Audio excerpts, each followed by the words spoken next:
for my midterm, I decided to do empanadas. It's something that in my house that I constantly make. Um, I'm a step ahead, so the first step into making empanadas is to browning the meat. And to browning the meat, you're just basically draining the fat. So to drain the fat, we season it with a little bit of organic seasoning, just so the fat drains from the meat and the meat just becomes a little bit darkened, so that we can um, take out the accessing oils, because we don't want that in the meat. So what we're gonna do first, after we at least brown the meat, is by draining the meat. So what we're gonna do is just pour it in the sink with the lid on top of the pot, and you want to make sure that all the oil and none of the meat comes out, just the oil. So what we're gonna do is, after the oil is taken out of the meat, put it back in the pot, and what we're gonna do is we're gonna add some peas and some carrots. Not a full bag, but at least half a bag, just to give it a little bit of other, just besides meat in the empanadas. So what we're gonna do is we want to pour it into the meat. Pour it into the meat, and then after we have the vegetables in the meat, we want to season it. So by seasoning it, we're putting it to. I put granulated garlic and sea salt. And for a little bit of color for the meat, I put a little bit of paprika. So this is there's no real measurements in this. You put as much as you want, just for taste. So what I don't put too much. So I just a generous dab of garlic, of salt. But paprika, it's only very little, so you want to do just a dab of it. And once you incorporate all the seasonings, then you turn the meat back on, and you want to put the heat on medium to medium high. You don't want to put it low, because the meat's already cooked. You're just darkening it more, and you don't want to put it too high, because you don't want to burn the meat. So what you ended up doing is make sure that everything is incorporated into the meat. So you mix it a little bit, make sure you let it cook, let it simmer, let the meat get darker a little bit. You can leave the lid on, or just so that way that it cooks better, it cooks faster, the steam incorporates to the meat. Or you could just have the lid off, as how I have it. And you want to, maybe every minute or two, you want to keep stirring it, just so that the meat doesn't stick, and why the meat doesn't burn. And like I said, all we want to do is just get the meat fully cooked. So we just want to darken it more before we start incorporating it into the discs, and before it goes into the oven to bake. So as you can see, the meat's getting a little darker on the sides here. There's no oil in the meat, there's no liquid in it. So we want to give it another maybe 2 or 3 minutes, so that the meat is more dark color than light color. And usually I like to prepare this around family gatherings. This is more of like an appetizer, but this is more of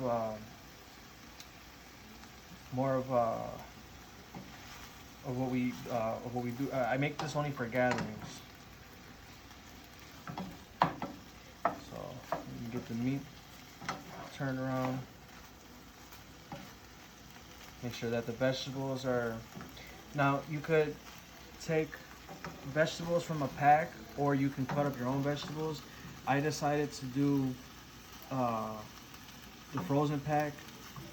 It's all the same, and like I said, you can use depending on what you want. Everything is for taste. What I usually do, like I said, is I put salt and garlic, um, and the meat is already almost done.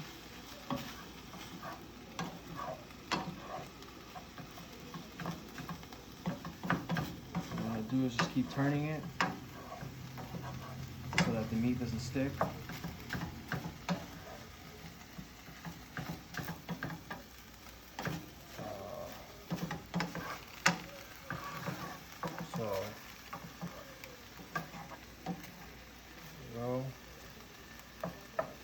Now you also don't want to make sure that there's no big chunks.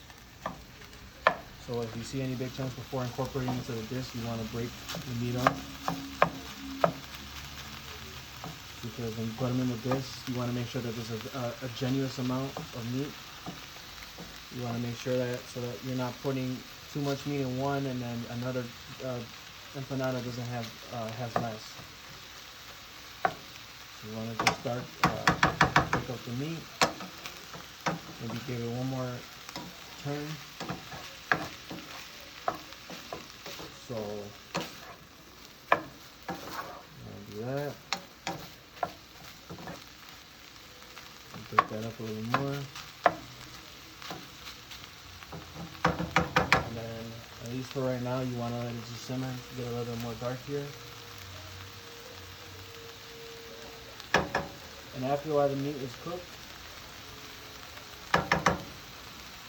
you want to let the meat finish cooking here and get the oven ready. So that way you're not, the oven is preheating. That way by the time you can get the discs ready, you can already slice them in the oven. Now,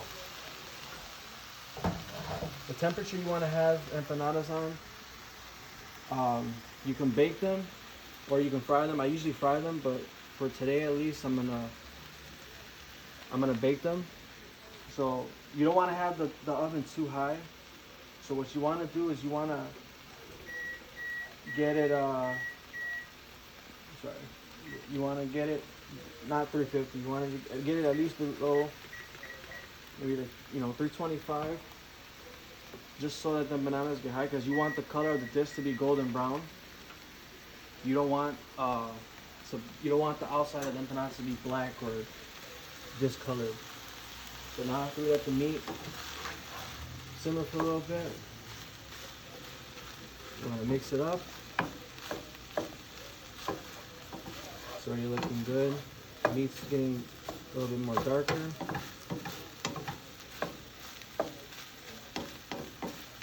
Now we can let that simmer for at least another minute. Like I said, we can put the rest of the stuff underneath here.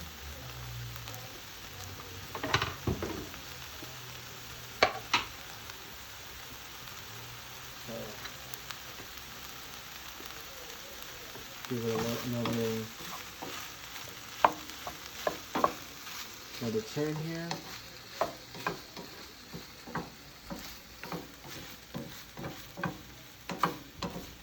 Okay, there we go.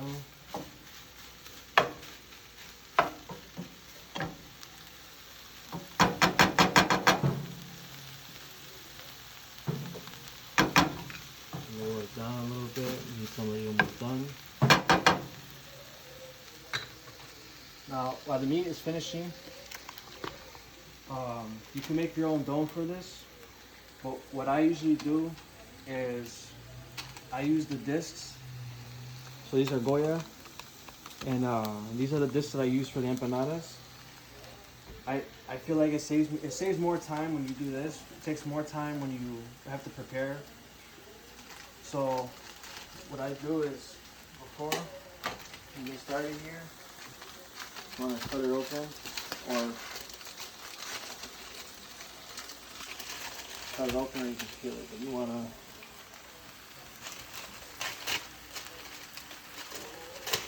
cut it open. Now,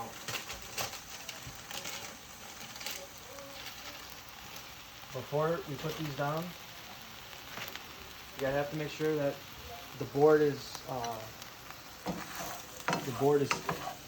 coated with flour, because these tend to stick.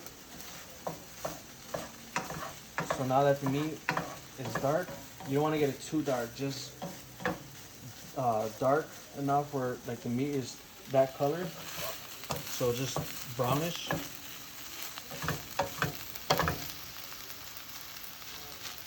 And then what we can do is turn the meat off. And to keep it warm, just put the lid on there. Now, for the discs, like I said, we have to put flour on the disc just to make sure that the discs don't stick. So we get flour.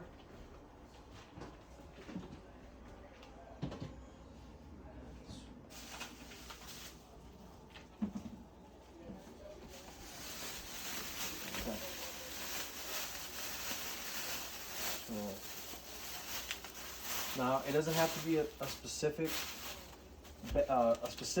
bag of flour, but I intend to use all-purpose flour.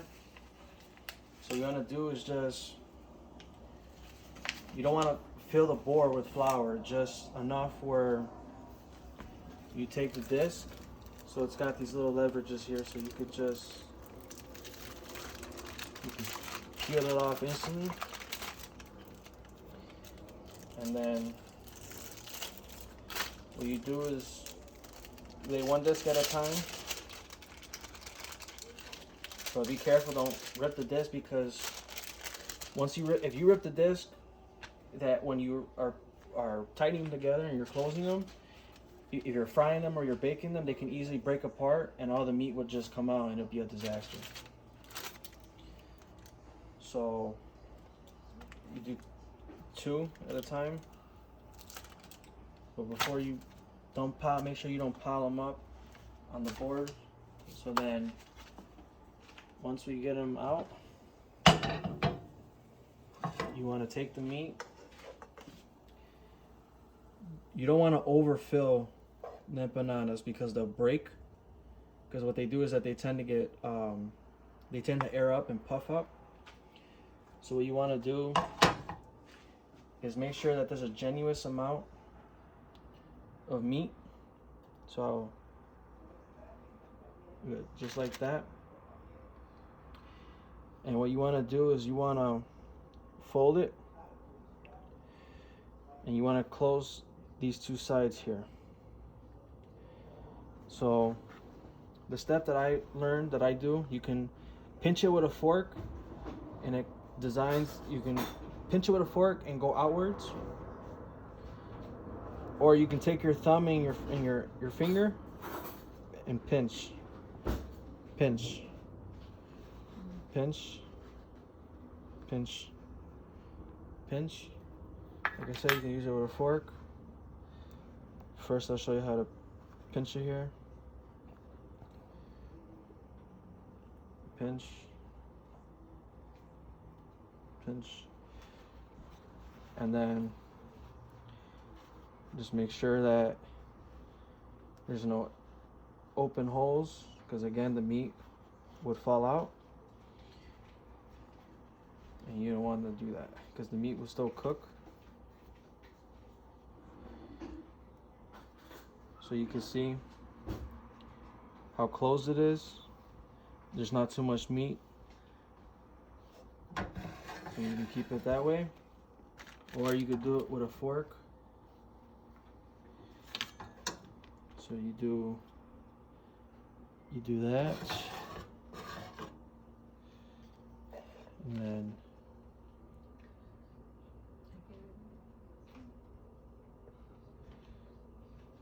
let's see, it's coming out a little there. Again, there's a little too much meat in here, so you don't want to do that. Just, you can take it like that. Now you can add. I decided to put a little bit of vegetables in it, but you don't have to if you don't want.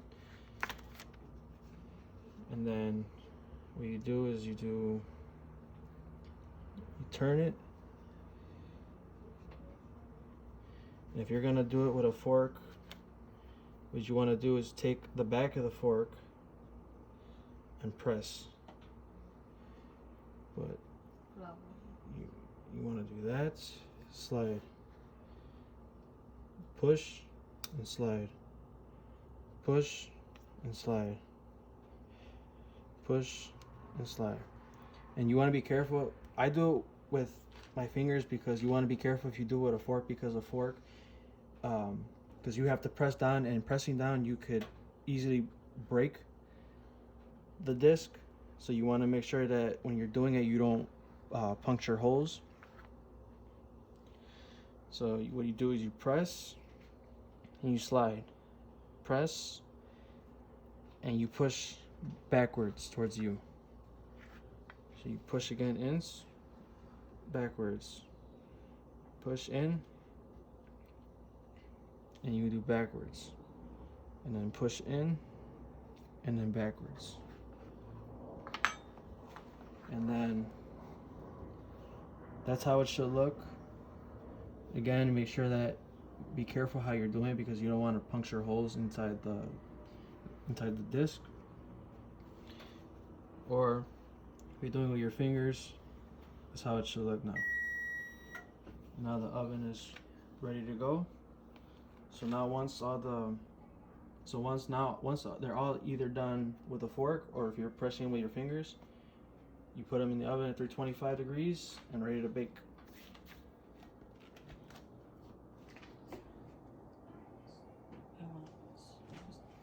This is a brush. I want to make sure we don't put too much on here. It's just a coat for color, and the honey is just for taste. So we want to make sure we do a coat.